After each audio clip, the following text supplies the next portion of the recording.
Like other superhero stories, Sucker Punch introduced an alternate version of the United States where New York City was replaced by Empire City and New Orleans was replaced with New Marais. Fictional cities for a fictional world, based on real cities that allowed Sucker Punch to weave in their own imagination into pre-existing inspiration. But for Second Son, Sucker Punch decided that there was no reason to turn Seattle into Seaport, as they would have called it. There was no need to call the Space Needle the Galactic Needle.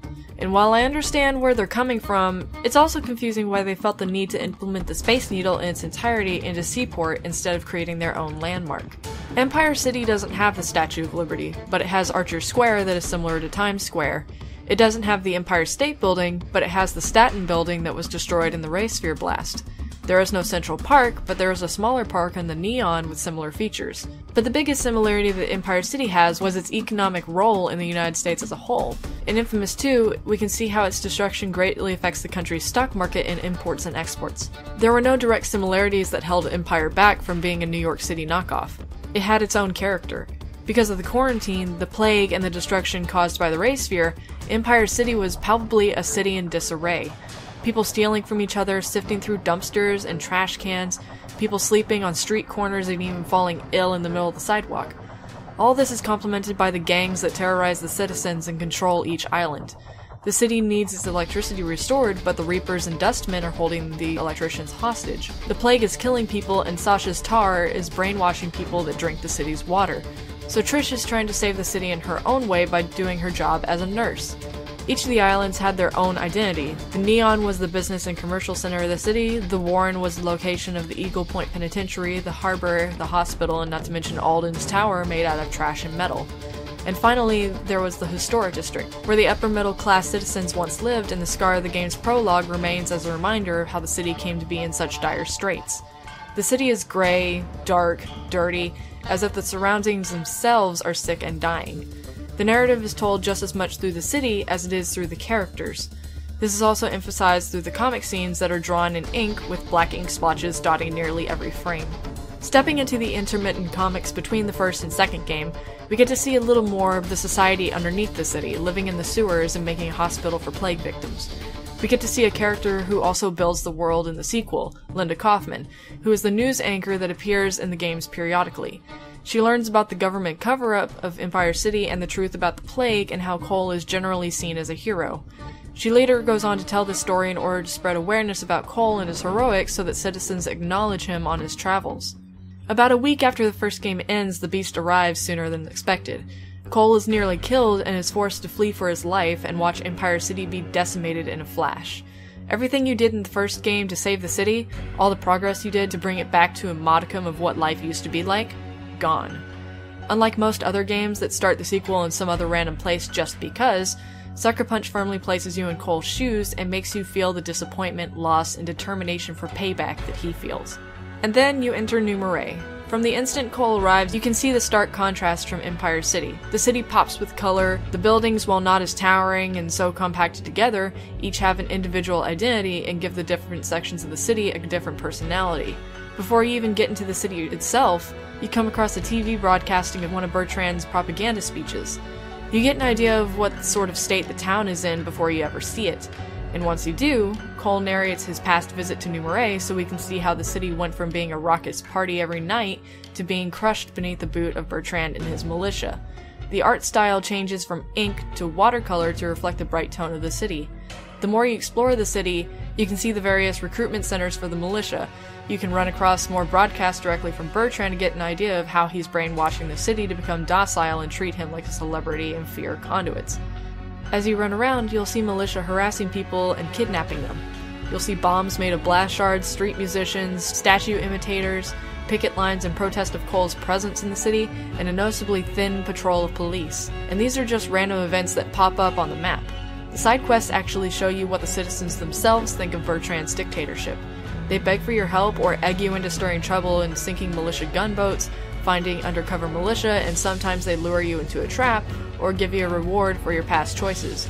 Zeke will even give you side quests to change the propaganda broadcasts into old cartoons and take reconnaissance photos on the city and the enemy factions. Quo and Nyx have their own line of side quests that allow you to boost your karma and either put the fear of God into the citizens or team up with a Wehrmacht defector who you eventually have to put down because his powers drive him mad. Hell, since the three factions don't have distinct territory over either island, sometimes fights break out in the street at random points between the militia, the cops, swamp monsters, and the Vermont.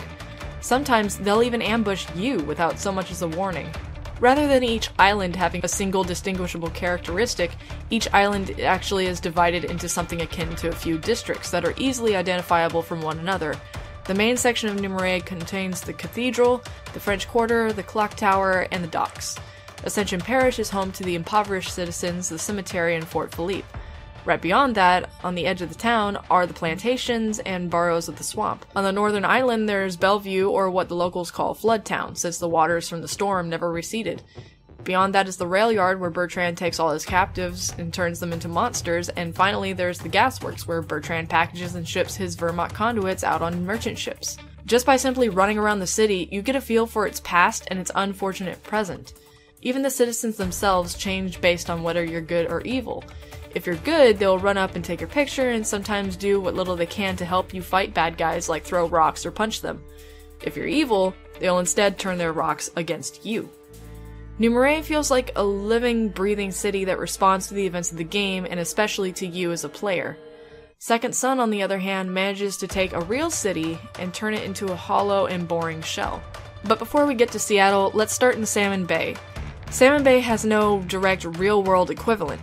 It's difficult to pin down where exactly the small town would be in relation to Seattle. We don't really know much about Delson's home, except it's on the coast, near pine forest, and its main export is fish, just because we spend some time in a fish processing building. The entire section of time spent in Salmon Bay is tightly linear exploration. You run in a straight line across the beach, down the road to the fish guttery, inside said fish guttery, and in the longhouse. Never once are you given free rein to really explore the town. In fact, you enter two buildings while you can see a whole town in the distance just begging for you to parkour all over it. More importantly is that the same shallow attention to detail is given to Delson's tribe, the Akomish. Never once are we alluded to the culture of his people. From an outside perspective, they seem like average stereotypical modern Native Americans. What is the defining trait of the Akomish? What is their village infrastructure like? Are they on a reserve, or is this simply a town where the Akomish chose to live? Is there a casino nearby on their land? Their culture is nearly non-existent. And sure, they have a longhouse, but do they use it like a traditional longhouse in order to house multiple families, or do they use it for something else? Delson mentions having a house with a living room, so he makes it sound like they all live in normal houses. In fact, Reggie and Delson are pretty casual when it comes to their appearance, that neither of them give much hint to being Native American anyway, with the exception of their skin tone and blatantly saying that they are part of a tribe. The only one we see with any sort of culture is Betty, and it's simply for her wardrobe and practice of apparent moral codes of being part of the tribe. I'd love to have known more about Betty, like if she had any actual position of hierarchy in the tribe, or maybe if she was the director of cultural affairs. This unwillingness to delve into this small but necessary portion of Second Son's world and narrative was actually intentional on Sucker Punch's part. In the interest of being politically correct, they decided against a real Native American tribe in Washington and opted to make a fictional one so as not to offend any of the real Native Americans out there who play the game. While I can understand the reasoning behind this, especially in this hypersensitive, easily offended, irrational time that we live in, the fact that they are so afraid to insult anyone that they didn't even try to make a culture for the Akomish should be even more insulting. They didn't put the time, effort, or research into actually portraying a culture that would do Native Americans justice. It's a major part of the story, but we're given no context or reason to care about these people when they are put on the edge of extinction.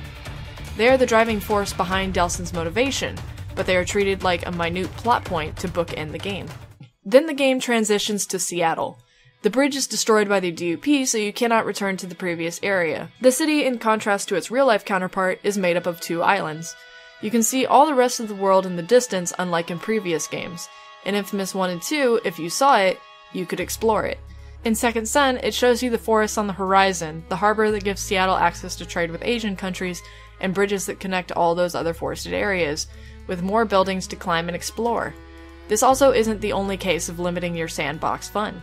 In one of the missions, you climb the famous Space Needle and destroy the equipment the DUP have implanted onto it.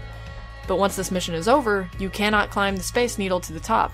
In fact, you can hardly climb it at all.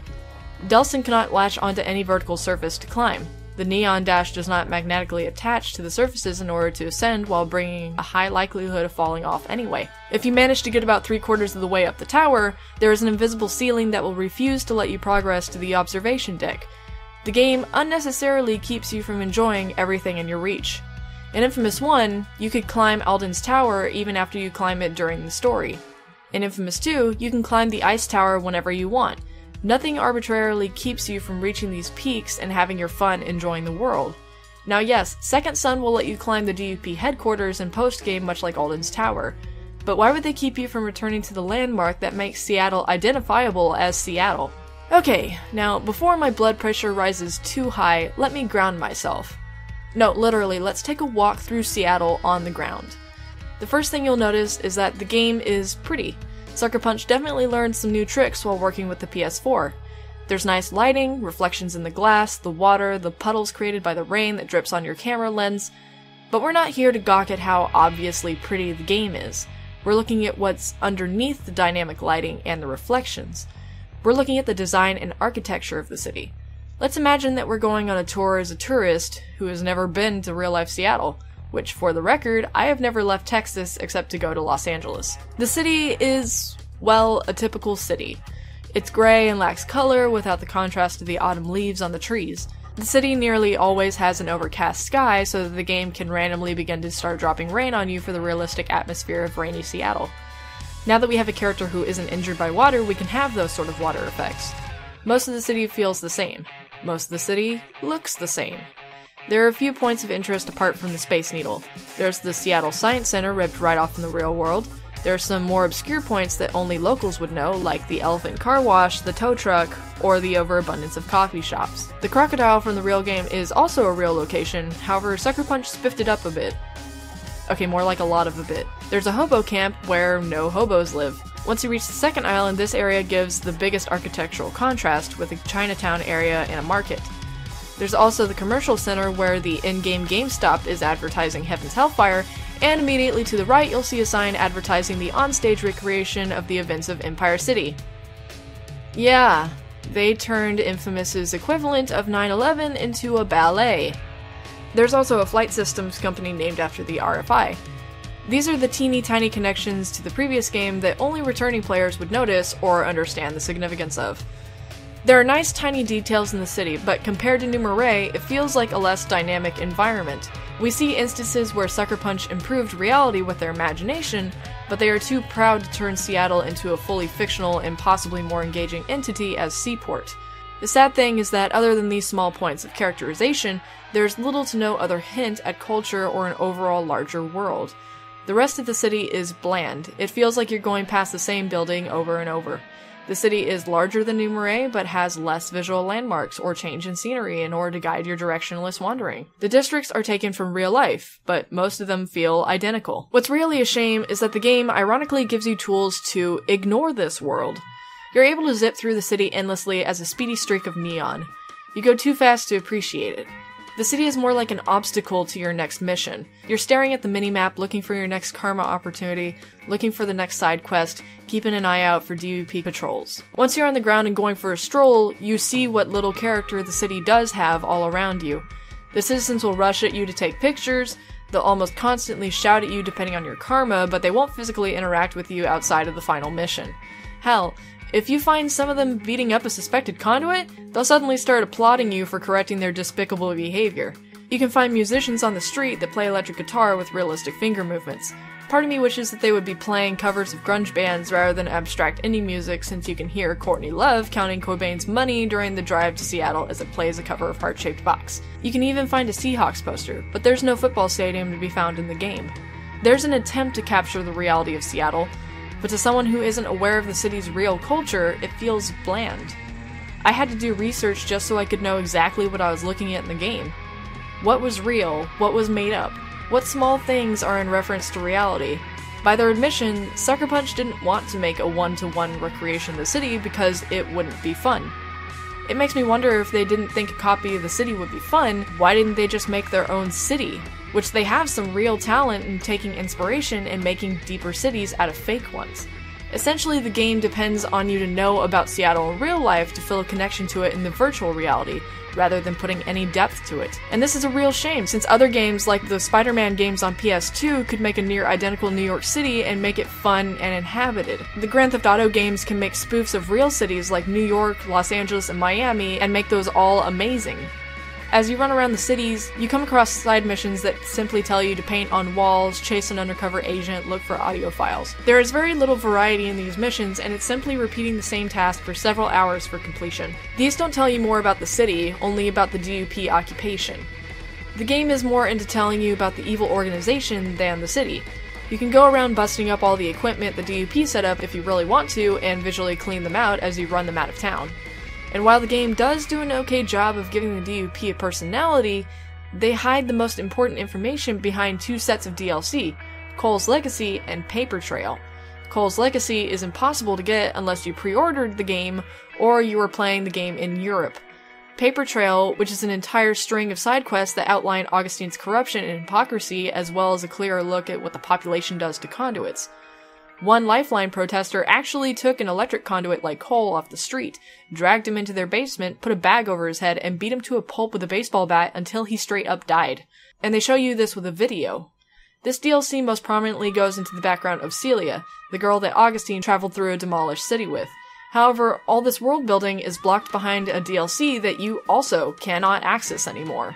But even when it was working, the browser puzzle sections were buggy, and often your progress did not carry over to and from the PS4 to your internet browser, leaving you stuck on a mission and unable to progress. In the end, Second Son's world feels like it took one step forward and 2 steps back from Infamous 2. The world looks pretty, but looks are not the most important thing in building a world. We want to feel like we're living in the world with Delson, but it feels more like a Hollywood backdrop than an environment or setting. Sucker Punch got caught up in self-inserting their interests into the game that somehow even that left it feeling empty. If you've ever read a piece of fanfiction where the writer put themselves into a fictional world, there's a disconnection. Self-insert rarely ever creates a good character or a good world, because the inside perspective also obscures what the outside perspective may not know. In this case, Sucker Punch told a lot of inside jokes without giving us a true understanding of the world that they live in every single day.